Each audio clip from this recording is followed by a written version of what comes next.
സ്തോത്രം. ഹല്ലേലൂയ. കർത്താവ് യേശു ക്രിസ്തുവിൻ്റെ അതിപരിശുദ്ധ നാമം വാഴ്ത്തപ്പെടുമാറാകട്ടെ. ഒരു ചെറിയ സന്ദേശം പകൽക്കാലം നിങ്ങൾക്കായി ഞാൻ തരുവാൻ ആഗ്രഹിക്കുന്നു. യോഹന്നാന്റെ സുവിശേഷം 9-ാം അധ്യായം അതിൻ്റെ 1-ാം വാക്യം. അമ്മയുടെ പിറവിയിൽ തന്നെ, അമ്മയിൽ ജനിച്ചപ്പോൾ തന്നെ കുരുടനായി പിറന്ന ഒരു വ്യക്തി, യേശു കർത്താവ് ആ പൈതലിനെ സൗഖ്യമാക്കി. അപ്പോൾ അവിടെയുള്ള യഹൂദന്മാരിൽ പലരും വന്ന് ചോദിക്കുകയാണ്, ഗുരുവേ, ഇവൻ ഇങ്ങനെ പിറവിയെ ഇങ്ങനെ കുരുടനായി പിറക്കുവാൻ തക്കവണ്ണം ഇവൻ്റെ അമ്മയും അപ്പനും പാപം ചെയ്തിട്ടാണോ ഇങ്ങനെ കുരുടനായി പിറന്നത്? അപ്പോൾ യേശു പറയുകയാണ്, അമ്മയും അപ്പനും പാപം ചെയ്തിട്ടല്ല, ഇവനിലൊരു ദൈവത്തിൻ്റെ പ്രവൃത്തി വെളിപ്പെടണം. ആമേൻ. കാരണം മാതാവും പിതാവും പാപം ചെയ്താൽ തലമുറക്ക് എഫക്റ്റ് ചെയ്യുമെന്നുള്ളത് അത് വേറൊരു സത്യം. പക്ഷേ ഇവിടെ കർത്താവ് പറയുന്നത്, ഈ വിഷയത്തിൽ നമ്മുടെ കുടുംബത്തിൽ ഒരു പ്രതികൂലവും ഒരു പ്രയാസം ഉണ്ടാകുമ്പോൾ നമ്മൾക്ക് അത് പാപം ചെയ്തത് മൂലമാണോ എന്ന് വിചാരിച്ച് ഭാരപ്പെടേണ്ട. കാരണം ഇപ്പോൾ ക്രിസ്തുവിലായിരിക്കുന്നവന് ശിക്ഷാവിധിയില്ല. ഇപ്പോൾ നിങ്ങൾ ക്രിസ്തുവിലാണെങ്കിൽ ശിക്ഷാവിധിയില്ല. അപ്പോൾ അതെന്തുകൊണ്ടാണ്? നമ്മൾ യേശു കർത്താവിനെ രക്ഷകൻ നാഥനുമായി സ്വീകരിച്ച് അവൻ്റെ രക്തത്താൽ കഴുകൽ പ്രാപിച്ച് കാൽവരി കുലക്കളത്തിൽ നമുക്ക് വേണ്ടി മരിച്ച് അടക്കപ്പെട്ട് ഉയർത്തെഴുന്നേറ്റ് ജീവിക്കുന്ന യേശുവിനെ നിങ്ങൾ കൈക്കൊണ്ടിരിക്കുമ്പോൾ, നിങ്ങൾ സ്നാനം സ്വീകരിച്ചിരിക്കുമ്പോൾ, അവൻ്റെ കൃപയിൽ നടക്കുമ്പോൾ, നിങ്ങൾ പുതിയ സൃഷ്ടിയായത് കൊണ്ട് ഇപ്പോൾ ക്രിസ്തുവിൽ ആയിരിക്കുന്നവന് ഒരു ശിക്ഷാവിധിയും ഇല്ല. അപ്പോൾ അമ്മയുടെ വയറ്റിൽ നിന്ന് പിറന്നപ്പോൾ തന്നെ കുരുടനായി പിറന്നത് എന്ത് എന്ന് ചോദിക്കുമ്പോൾ അവൻ്റെ ജീവിതത്തിൽ ഒരു ദൈവിക പ്രവൃത്തി വെളിപ്പെടണം, ദൈവത്തിൻ്റെ മഹത്വം അവിടെ ഇറങ്ങണം. കാരണം യേശു കർത്താവിന് കുരുടനെ കാഴ്ച കൊടുക്കുവാൻ സാധിക്കുമെന്ന് ഈ യോഹന്നാന്റെ സുവിശേഷം 9-ാം അധ്യായത്തിലെ 1-ാം വാക്യത്തിലൂടെ കർത്താവ് വരച്ച് കാണിക്കുന്ന. പ്രിയ സഹോദരി, ഞാൻ പറയട്ടെ, നമ്മളുടെ അല്ലെങ്കിൽ നിങ്ങളുടെ വ്യക്തികളുടെ കുടുംബങ്ങളിൽ അനുഭവിക്കുന്ന ഓരോ പ്രതികൂല പ്രയാസങ്ങളും ഉണ്ടാകുമ്പോൾ മാതാവും പിതാവും ചെയ്തിട്ടുള്ള അതിൻ്റെ ഫോളോ അപ്പ്, അത് ചെയ്തിട്ടുള്ള പാപത്തിൻ്റെ ഒരു ഫോളോ അപ്പ് ആണോ, അതിൻ്റെ ആഫ്റ്റർ എഫക്റ്റാണോ നമ്മൾ അനുഭവിക്കുന്നത് എന്ന് വിചാരിക്കേണ്ട. നീ ക്രിസ്തുവിലാണെങ്കിൽ, മകനെ മകളെ, നമ്മൾ ക്രിസ്തുവിലാണെങ്കിൽ ഇനി നിങ്ങൾക്ക് ശിക്ഷാവിധിയില്ല. ക്രിസ്തുവിലാണെങ്കിൽ ശിക്ഷാവിധിയില്ല. നമ്മൾ ഇപ്പോൾ പുതിയതായിരിക്കുന്നു. യേശു കർത്താവ് കാൽവരി കുലക്കളത്തിൽ നമുക്ക് വേണ്ടി പച്ച പൈമരം, 80 കിലോ തൂക്കമുള്ള പച്ച പൈമരം തോളിലേറ്റി നടക്കാൻ പറ്റാത്ത നിലവാരത്തിൽ ഭാരം കയറ്റി വെച്ച് ചമ്മട്ടിയാൽ അടിക്കപ്പെട്ട് മുതുക് ഉഴവ് ചാല് പോലെ ഉഴുത് മാംസം പറിച്ചെടുക്കുന്ന പക്ഷികൾ പോത്തി പറിക്കുന്നത് പോലെ ചമ്മട്ടിയാൽ അടിച്ച് കർത്താവിൻ്റെ മുതുക് ഉഴവ് ചാല് പോലെ ആ അവസ്ഥയിൽ കർത്താവിൻ്റെ ചോര ചിന്തിയത് എന്നെയും നിങ്ങളെയും ഓരോ വ്യക്തികളെയും, ഇനി പിറന്നിട്ടുള്ള ഓരോ വ്യക്തികളെയും മാനവകുലത്തിൻ്റെ പാപത്തിന് പരിഹാരമായി കാൽവരി കുലക്കളത്തിൽ യേശു കർത്താവ് ചൊരിഞ്ഞ രക്തം, അത് സകല ഭാവികളുടെയും മനഃശാന്തരത്തിനു വേണ്ടി ഏദൻ തോട്ടത്തിൽ ആദാമിൻ്റെ പാപത്തിൽ സകലരുടെ പാപത്തിൽ വീണെങ്കിൽ യേശു കർത്താവ് കാൽവരിയിൽ ഏകയാഗമായി തീർന്നെങ്കിൽ അത് നമ്മൾക്ക് എല്ലാവർക്കും പാപത്തിന് മോചനമായി തൻ്റെ ചങ്കിലെ ചോര തന്നെ ഊറ്റിക്കൊടുത്ത് എന്നെയും നിങ്ങളെയും കർത്താവ് വില കൊടുത്ത് മേടിച്ചിരിക്കാൻ ഇനി പിശാചിന് ഒരു വാദവും പറയുവാൻ ഇല്ലാത്ത നിലവാരത്തിൽ അബേലിന്റെ രക്തത്തെക്കാൾ നിർദോഷവും നിഷ്കളങ്കമായി അറക്കപ്പെട്ട കുഞ്ഞാന്റെ രക്തം സംസാരിക്കുന്നു. ഈ രക്തം ഇന്നും സംസാരിക്കുന്നു. പുണ്യാക രക്തം, അറക്കപ്പെട്ട കുഞ്ഞാന്റെ രക്തം. ഈ രക്തം മൂലം നമ്മൾക്ക് പാപത്തിൽ നിന്ന് മോചനം സംഭവിച്ചിരിക്കുന്നു. നമുക്കൊരു വീണ്ടെടുപ്പുണ്ടായിരിക്കുന്നു. Hallelujah, hallelujah. എന്നെ കേൾക്കുന്ന പല വ്യക്തികളെ, കുടുംബങ്ങളെ, നിങ്ങളോട് പറയട്ടെ, നമ്മൾ ഇന്ന് ക്രിസ്തുവിലായിരിക്കുമ്പോൾ ഇനി ശിക്ഷാവിധിയില്ല. ഏതാണ് ശിക്ഷ? നമ്മുടെ മാതാവും പിതാവും അവർ ചെയ്തു വെച്ചിട്ടുള്ള പാപങ്ങളൊന്നും ക്രിസ്തുവിലാണെങ്കിൽ നമ്മളെ തൊടുക പോലും ചെയ്യില്ല. കർത്താവ് പറയുന്നു, വരുവിൻ നമുക്ക് രമ്യതപ്പെടാം. നിന്റെ പാപങ്ങൾ എത്ര കടും ചുവപ്പാണെങ്കിലും അത് ഹിമം പോലെ വെളുപ്പിക്കാം.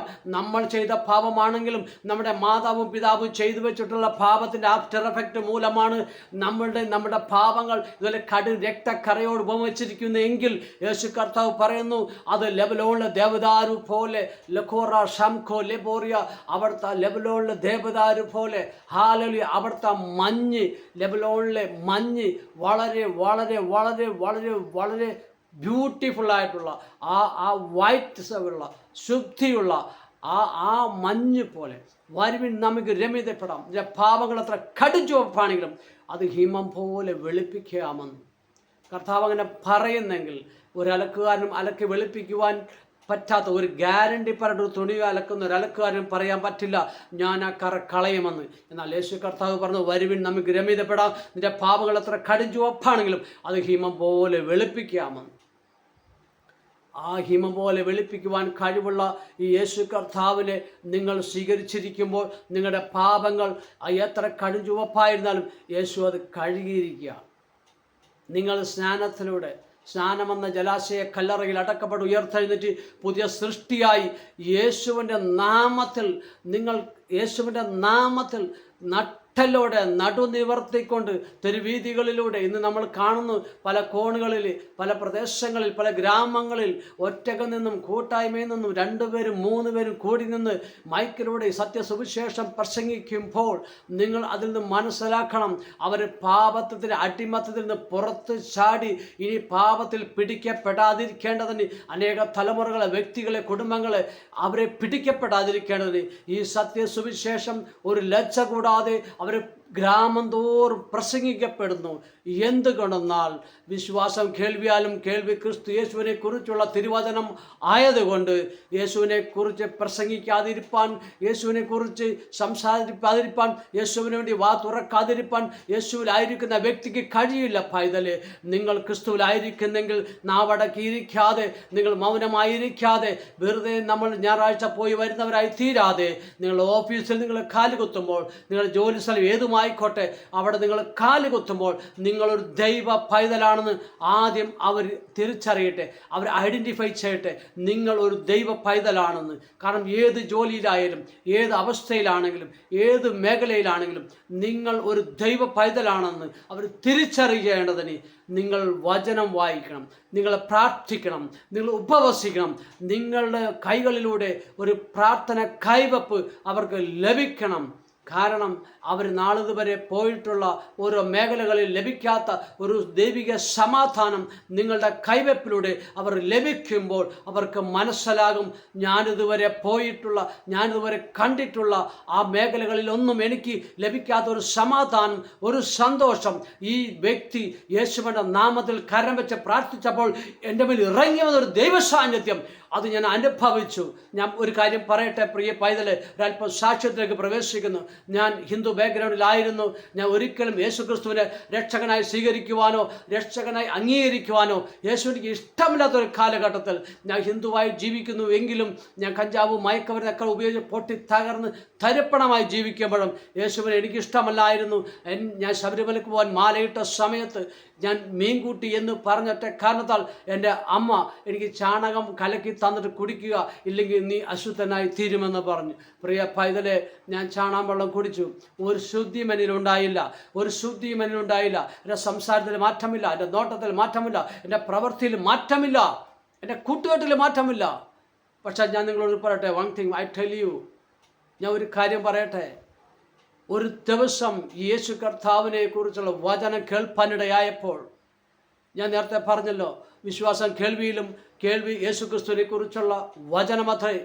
ഞാൻ ഈ വചനം കേൾപ്പാനിടയായപ്പോൾ ഞാൻ ഒന്ന് ചിന്തിച്ചു, ഇത് കുഴപ്പമില്ല, കൊള്ളാമെന്ന് ധരിച്ചെങ്കിലും ഞാൻ വീണ്ടും ആ വചനം ഒന്നുകൂടി കേൾപ്പാനായിട്ട് കടന്നു ചെന്നു. ഞാൻ ചോദിച്ചു, യേശുവേ, നീ ദൈവമാണോ? ഞാൻ ഹിന്ദുവാണ്. എനിക്കൊരു പള്ളിയിലച്ഛനെ അറിയില്ല, ഒരു കന്യാസ്ത്രീ അറിയില്ല, ഒരു പാസ്റ്ററെ അറിയില്ല. കർത്താവേ, നീ ദൈവമാണെങ്കിൽ, ഈ പറയപ്പെടുന്ന വചനം വെച്ച് നോക്കുമ്പോൾ നീ ദൈവമാണെങ്കിൽ എന്നെ പഴയതിലേക്ക് വിടരുത്. വിട്ടാൽ എൻ്റെ ജീവനെടുക്കണം, അല്ലെങ്കിൽ നിനക്ക് വേണ്ടി മരിക്കാൻ ഞാൻ തയ്യാറാണ് കർത്താവേ. ഈ ഒരൊറ്റ വാക്ക് പറഞ്ഞ് തീർന്നപ്പോൾ എൻ്റെ പ്രിയ പൈതങ്ങൾ ഞാൻ പറയട്ടെ, ഞാൻ പോയിരുന്ന ആ ധ്യാന കേന്ദ്രത്തിൽ, ആ ചാലക്കുടി പട്ടണത്തിലെ ധ്യാന കേന്ദ്രത്തിൽ, മുരുങ്ങൂർ ഡിവൈൻ ധ്യാന കേന്ദ്രത്തിൽ ധ്യാനം കൂടി. ആ സമയത്ത് എൻ്റെ തലയിലേക്ക് അസാധാരണമായ ഒരു ദൈവശക്തി ഇറങ്ങി വന്നു. എനിക്ക് ഒരു വിധത്തിലും അടങ്ങി നിൽക്കാൻ പറ്റാത്ത നിലവാരത്തിൽ ഞാൻ പൊട്ടിക്കരയാൻ തുടങ്ങി. ഒരു 3 മണിക്കൂർ നോൺ സ്റ്റോപ്പായിട്ട് കരയാൻ തുടങ്ങി. ഞാൻ പറയട്ടെ സഹോദരങ്ങളെ, ടൗണിൽ കിടന്ന് പോലീസുകാരുമായി അടിപിടി ഉണ്ടാക്കി. പോലീസുകാരെ അറസ്റ്റ് ചെയ്തു, സ്റ്റേഷനിലേക്ക് കൊണ്ടുപോയി. അവിടെയും പോലീസുകാരുമായിട്ട് തല്ലുണ്ടായി. അന്ന് പോലീസുകാർ തല്ലി, പക്ഷേ ഞാൻ കരഞ്ഞില്ല. അവിടെ പോലീസുകാരെ വെല്ലുവിളിച്ചു. അങ്ങനെ ജീവിച്ചൊരു കാലഘട്ടത്തിൽ ഈ കർത്താവിൻ്റെ വചനം കേട്ട് യേശുവിന് സമർപ്പിച്ചപ്പോൾ, ദൈവത്തിൻ്റെ പരിശുദ്ധാത്മാവിൻ്റെ മേൽ വന്നപ്പോൾ, പ്രിയ പൈതകളെ ഞാൻ പറയട്ടെ, 3 മണിക്കൂർ നിർത്താതെ ഒരു ഭ്രാന്തനെ പോലെ, ഒരു പൊട്ടനെ പോലെ ഞാൻ കരഞ്ഞു. ബൈബിൾ പറഞ്ഞു, ആത്മപൂർണൻ ഒരു ഭ്രാന്തനും പ്രവാചകൻ ഒരു ഭോഷനുമാണ്. പക്ഷേ അന്ന് എനിക്കറിയില്ല ആത്മാവ് എന്താണെന്നും ആത്മപൂർണ്ണൻ എന്താണെന്നും ഒക്കെ. പക്ഷേ ഞാൻ ഒരു കൊച്ചു കുഞ്ഞിനെ പോലെ ഒരു 3 മണിക്കൂർ നിർത്താതെ, 3 മണിക്കൂറിലധികമായി നിർത്താതെ കരഞ്ഞ് ഡിവൈനിൽ അവിടെ പ്രദേശങ്ങളൊക്കെ നടക്കുക, കസരടയിലും അല്ലെങ്കിൽ ഇങ്ങനെ അബോധാവസ്ഥയിൽ നടക്കുമ്പോൾ ഒരു 3 മണിക്കൂർ, മാക്സിമം 3 മണിക്കൂറെങ്കിലും കഴിഞ്ഞു കാണും. ഞാൻ നോക്കുമ്പോൾ പ്രയറെല്ലാം കഴിഞ്ഞൊരു സ്റ്റേജിലായി നിൽക്കുന്നു. വെള്ള വസ്ത്രം ധരിച്ച, വെള്ള നിലയങ്കി ധരിച്ച, തണുത്ത ഐസ് പോലത്തെ കൈയുള്ള എൻ്റെ കാൽവരി ക്രൂശിൽ കൊലക്കളത്തിൽ ആ ആണിയാൽ തറക്കപ്പെട്ട എൻ്റെ ഡാഡി ഞാൻ അഭിസംബോധന ചെയ്യുന്നത്. എൻ്റെ യേശുവിന് ഞങ്ങൾക്ക് ഡാഡി എന്നാണ്. എൻ്റെ ഡാഡി, ആ യേശു കർത്താവിൻ്റെ ആ കൈ എൻ്റെ തലയിൽ പതിഞ്ഞ്. പ്രിയ പൈതങ്ങളെ, ഞാൻ ആ സ്പോട്ടിൽ തണുത്തു വിറച്ച് ഐസ് പോലെയായിപ്പോയി. അതിനുശേഷം ഇന്ന് വരെ ഒരു വീഡിയോ, മയക്കുമരുന്നോ, കഞ്ചാവോ, ലോകത്തിൻ്റെ ഒരു പാപമോ ചെയ്യുവാൻ ഈ കർത്താവ് അനുവദിച്ചിട്ടില്ല. ഞാൻ നിങ്ങളോട് പറഞ്ഞല്ലോ, ഒരു ക്രിസ്തീയ ജീവിതം നമ്മൾ ക്രിസ്തുവിലായിരിക്കുമ്പോൾ നമ്മൾ പുതിയ സൃഷ്ടിയാണ്. നമ്മൾ പുതിയത് ആകണമെങ്കിൽ നമ്മൾ കർത്താവിന് സമർപ്പിക്കണം. യേശുവേ, I surrender Jesus I surrender my all life. നമ്മൾ സറണ്ടർ ചെയ്യണം. ക്രിസ്തുവിൽ നമ്മൾ സറണ്ടർ ചെയ്യണം. നമ്മുടെ ജീവിതത്തെ കർത്താവിലേക്ക് കൊടുക്കണം. കർത്താവെ, ഇനി ഞാൻ പുറകോട്ടില്ല, ഇനി പഴയതിലേക്കില്ല, ഇനി പാപം എനിക്ക് തുടർന്ന് പോകണ്ട. നിങ്ങളങ്ങനെ സറണ്ടർ ചെയ്യുമ്പോൾ, അങ്ങനെ സമർപ്പണ ജീവിതത്തിലേക്ക് വരുമ്പോൾ കർത്താവ് നിങ്ങളുടെ ലൈഫിനെ ചേഞ്ച് ആക്കും. നിങ്ങൾ ക്രിസ്തുവിലായിട്ടും സ്നാനപ്പെട്ടിട്ടും സ്നാനം സ്വീകരിച്ചിട്ടും നിങ്ങളുടെ ലൈഫിൽ ചേഞ്ച് വരുന്നില്ലെങ്കിൽ, നിങ്ങളുടെ വ്യത്യാസം വരുന്നില്ലെങ്കിൽ, നിങ്ങളുടെ സമർപ്പണം ഒന്നുകൂടി ചെക്ക് ചെയ്യണം.